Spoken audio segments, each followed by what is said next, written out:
પાણી લગભગ ટાઢું કોઈ નહીં પીએ. ભક્તિ બહુ હેલી હો સાહેબ. એના માટે લાંબી લાંબી માળાઓ, લાંબા લાંબા સાંડલા કરવા પડે, વાળ વધારવા પડે, એવું કઈ નહીં. સંત તુલસીદાસ રામાયણની માલિકો કે છે, ભલા માણા ભક્તિ હાવ હેલી તારાથી થાય એવી. કેવી રીતે? સત્ય વસન ઉસારીએ, પર ધન જાલે હાથ, અને પર સ્ત્રી જેને માત સમાન, ઇતના કેરા હરી ના મળે તો તુલસીદાસ જવાબ. એટલે હાવ નયા પૈસા કરશો ને એ સત્ય વસન ઉસારીએ, હે પર ધન જાલે હાથ, અને પર સ્ત્રી જેને માત સમાન. આટલું કરી લે ભગવાન ન મળે તુલસીદાસ કેમ જામીન થઈ જાય. પણ આપણે પહેલા પ્રશ્નમાં વાંધો હે, સત્ય વસન ઉસારીએ. લાલભાઈ કઈ સત્ય બોલવું, ક્યાં હાથી આગળ કે વાંધન માગું હોય પાદળ. સાહેબ રાજા ધર્મ આખી જિંદગી સત્ય બોલ્યા, તેને કેટલું કષ્ટ પડ્યું છે. હે ધર્મ રાજાનો રથ નીકળીને હવા ગજ ધરતીથી અધેર હાલતો. આ સત્યનો પ્રતાપ. જિંદગીમાં કોઈથી ખોટ નહોતું બોલ્યા. એમાં સાહેબ 18 દિવસનું મહાભારતનું યુદ્ધ થયું ને. હા, ખોટું બોલવાની ફરજ પડી હોય ધર્મરાજા. આમ તો સાહેબ કુરુક્ષેત્રના મેદાનની માલિકો આવડી મોટી રમખાણ બોલી. 18 દિવસનું ભયંકર યુદ્ધ થયું સાહેબ. ભગવાન કૃષ્ણ મનાવા ગયા દુર્યોધનને 9 મહિનો કે 5 ગામ આપી દે, આપણે યુદ્ધ નથી કરવું. 9 મહિના છેલ્લે નક્કી થયું. યુદ્ધ આડા 2 દિનની વાર હતી ને સાહેબ. યુદ્ધ આડા 2 દિન. દુર્યોધનને વિચાર આવ્યો, ખરો યુદ્ધ તો થાય. દુર્યોધન બહુ બુદ્ધિશાળી હતો. એને એમ થયું કે સહદેવ થઈ થવાની જાણે, લાય થોડાક જોશ દોરાઈ જાય.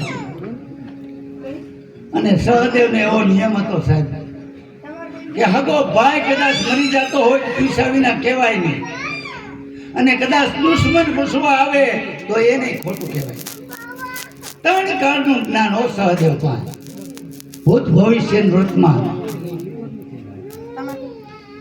દુર્યોધન ને એમ થયું લાઈને કે સહદેવ પાસે થોડાક જોશ દોરે એવું. સાર કોઈ નથી હો, તમે બસ રાખો સામે.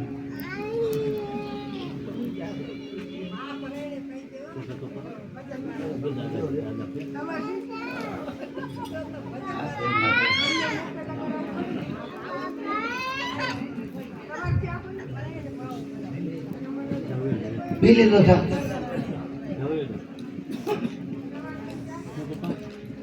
વૈશમાં નાખી લ્યો ને. દુર્યોધન ને એમ થયું સહદેવ પાસે જોશ જોરાય. રાત્રિનો સમય ને દુર્યોધન આવ્યો સહદેવ આગેવો. સહદેવ શું કરો ભાઈ? ક્યાં જો ને તલવારના પાના કાઢું. હે ક્યાં તમારે કે 4-5 જ કાઢું, અમારે તમે કેટલા હો? હે સહદેવ? દુર્યોધન કે છો કાંઈ યુદ્ધ તો થાય ને મહાભારત. એ કે તે ઉપાડો લીધો યુદ્ધ તો થાય જ. હે સહદેવ, આ યુદ્ધની માલિકો કેટલા જણા બસ છે? સહદેવને એવો નિયમ, અમે દુશ્મન પૂછે તો હાસું કહેવાય. દુશ્મન છે સાહેબ, છતાંય સહદેવ એને પૂછે છે, સહદેવ આ યુદ્ધની માલિકો બધાય મરી જાય, કઈ બસે? સહદેવ કે દુર્યોધન આંગળીના ટેરવે ગણાય ને એટલા જણા બસ, બાકી ભોણિયો સાપ.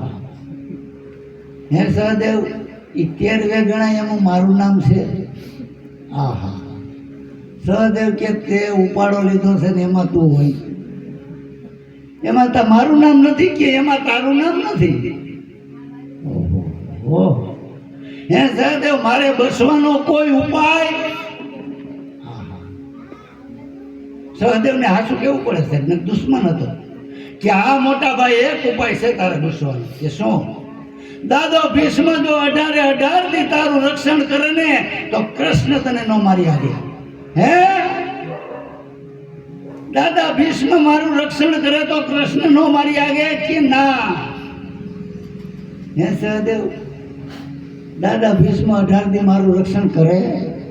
પોતાના ઉપર ભરોસો ન હોય ને એને દુર્યોધન કહેવાય. ને દાદા ભીષ્મ પોતાનો હતો, એનો ભરોસો ન હોય.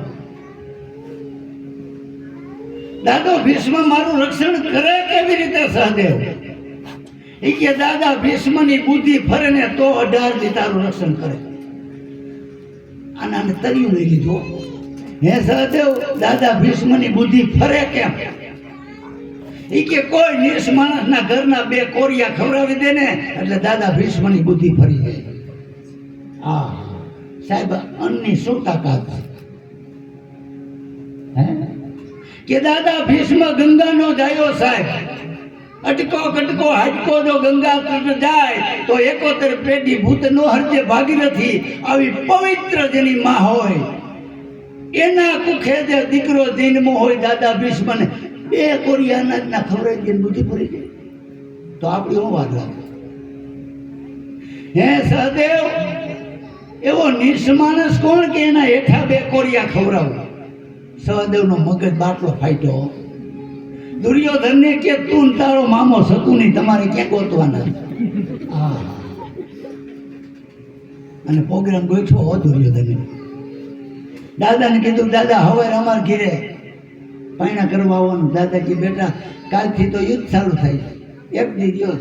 કે ના હવે અમારા ઘીરે જમવા આવવું પડે.